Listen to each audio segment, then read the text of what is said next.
Жастық шағын жұрттар күнәмен, өзін қиратумен, өз-өзіне зұлымдық жасаумен өткізіп жатқан кезде сіз қаншама қиын болса да өз нәпсіңді өзің тежеп, жастық шағыңды кімге өткіздің? Аллаға құл болуға өткіздің. Айналаң не істеп жатыр сені? Айналаң сенің бүкіл ластықта.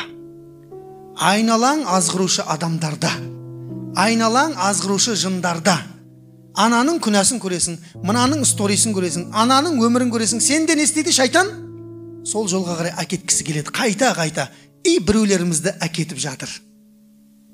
Оқудан шығарып алып, мына жерден шығарып алса болды, главный шайтан бар ғой.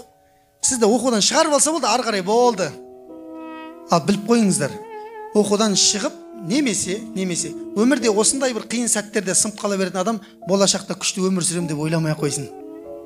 Өмірде бір сынып үйренген адам сынаққа, алдынан келген сынақтың әрқайсысына ол сына береді. Болды. Сондықтан Алла тағала Құран кәрімде айтады: "Ей иман келтіргендер, сендерді имансыздардың өмірі қызықтырмасын" дейді. Қызыл да жасыл болған имансыздардың өмірі, кайфушасы, ләззаты қызықтырмасын дейді Алла тағала айтады. Міне сол өзіңді сақта, мен сені ертең аршының көлеңкесінде олар қиналып жатқан кезде, сен қызыққан адамдар қиналып жатқан кезде мен не істеймін дейді? Сені ләззатқа батырам дейді Алла тағала.